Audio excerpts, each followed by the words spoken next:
안녕하세요. K가 추천하는 책 K추책. 오늘은 19번째 영상. 오늘의 책 제목은 사랑하라. 한 번도 상처받지 않은 것처럼. 류시화 님이 엮은 시집입니다. 치유와 깨달음의 시. 삶을 하나의 무늬로 바라보라. 삶을 하나의 무늬로 바라보라. 행복과 고통은 다른 세세한 것들과 섞여들어 정교한 무늬를 이루고 시련도 그 무늬를 더해주는 색깔이 된다. 그리하여 마지막 순간이 다가왔을 때 우리는 그 무늬의 완성을 기뻐하게 되는 것이다. 영화 아메리칸 퀼트 중에서. 문학에 열정을 지닌 한 젊은 교사가 시골 학교로 새로 전근을 왔다. 그는 시가 무엇인지도 모르는 어린 학생들에게 의무적으로 시 한 편씩을 써내게 했고 그 중에서 한 아이의 시를 최고의 작품으로 뽑았다. 그리고 그 아이를 불러 반드시 시인이 되어야 한다고 진지하게 말했다. 다른 일상사에 묻혀 그 일은 곧 잊혀졌지만 소년의 마음은 연금술을 거친 금속처럼 되돌이킬 수 없는 변화를 겪었다. 내가 10살 때의 일이었다. 그때 나는 처음으로 시의 세계가 존재한다는 것을 알게 되었고 아무도 눈치채지 못하는 사이에 나만의 신비의 공간을 갖게 되었다.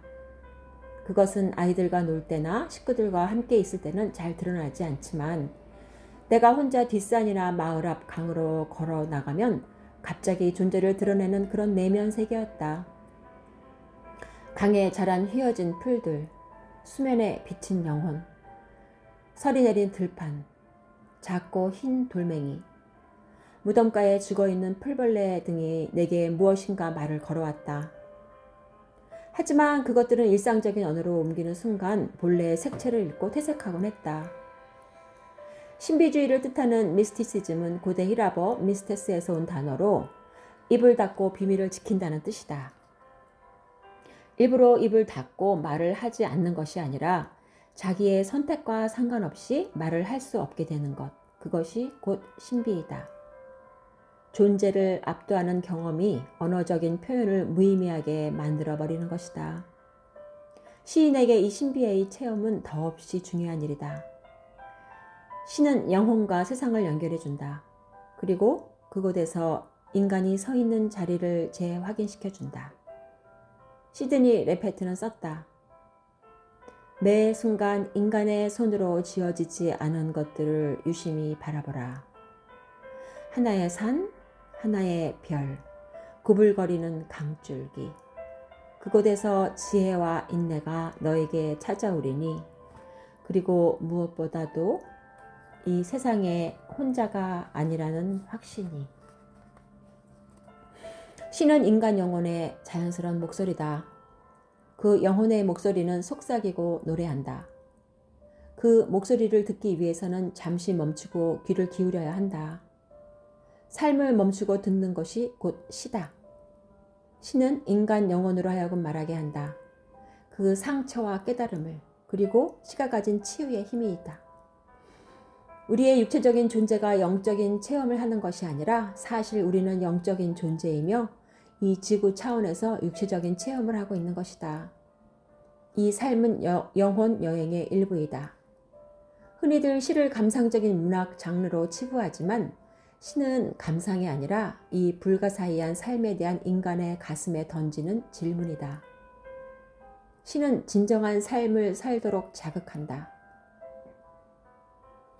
아랍계 미국 시인 나오미 쉬아브니에는 너무 늦기 전에 자신의 삶을 살라고 충고하고 있다. 한 장의 잎사귀처럼 걸어다니라. 당신이 언제라도 떨어져 내릴 수 있음을 기억하라. 자신의 시간을 갖고 무엇을 할 것인가를 결정하라. 처음 시를 쓰기 시작했을 때 나는 내가 사용한 언어들이 다른 어떤 장소에서 온 언어라는 것을 깨달았다. 그 언어들은 내가 그리고 사람들이 주위에서 늘 쓰는 그런 언어가 아니었다. 훗날 나는 그것이 영혼의 목소리임을 알아차렸다. 그 이듬해 겨울 나는 몸이 몹시 아팠다. 작은 시골 마을이라 엄마 등에 업혀 마을에 한 명밖에 없는 공중보건의에게 가서 가끔 주사를 한 대 맞는 것이 치료의 전부였다.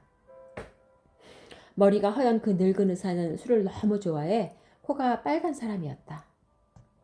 겨울 내내 밥도 제대로 먹지 못하고 방 안에 누워 시름시름 앓던 나는 어느 날 방문을 열고 바깥을 내다보았는데 봄빛이 완연했다.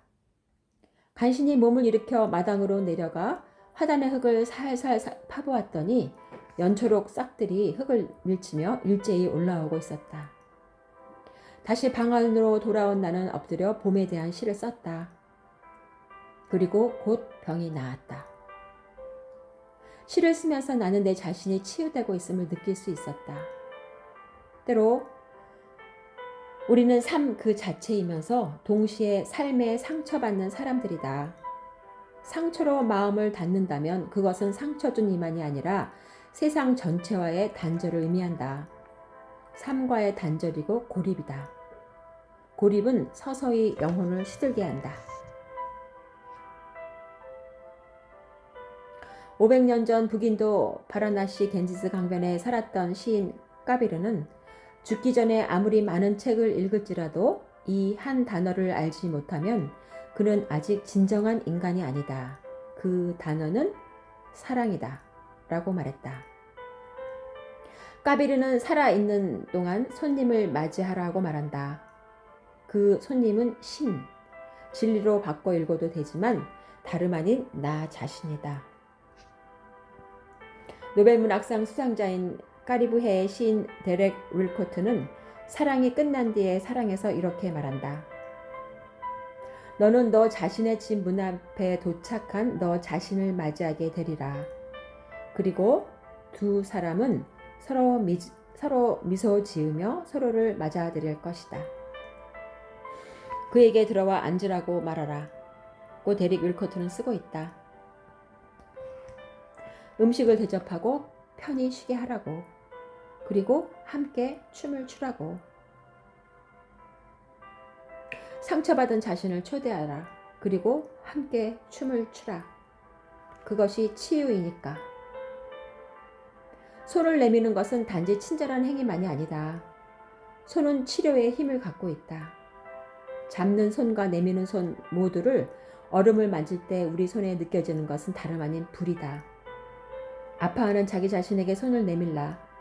그리고 그 얼음과 불을 동시에 만지라.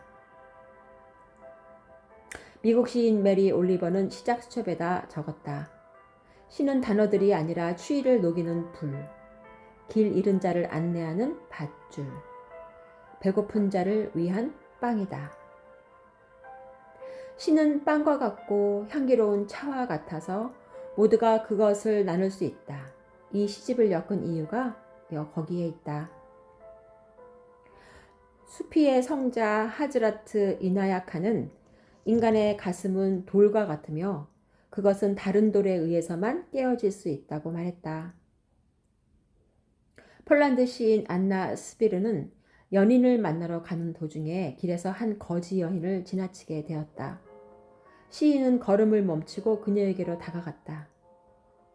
나는 그녀의 손을 잡고 그녀의 볼에 입맞춤을 했으며 우리는 얘기를 나눴다. 그 순간 나는 알아차렸다. 그녀가 내면에서는 나와 조금도 다르지 않다는 것을. 개가 냄새로 다른 개를 알아보듯이. 스비르는 그 늙은 여인과 헤어질 수가 없었고 빗속에서 그녀에 대한 깊은 사랑을 느꼈다. 그리고 깨달았다.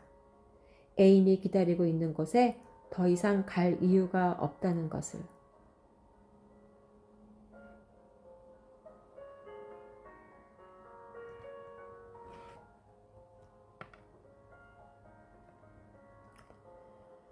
마음속에 풀리지 않은 모든 문제에 대해 인내심을 가지라. 문제 그 자체를 사랑하라. 지금 당장 해답을 얻으려 하지 말라. 그건 지금 당장 주어질 수는 없으니까. 중요한 건 모든 것을 살아보는 일이다. 님과 함께라면 100년이고 1000년이고 살고 싶어요.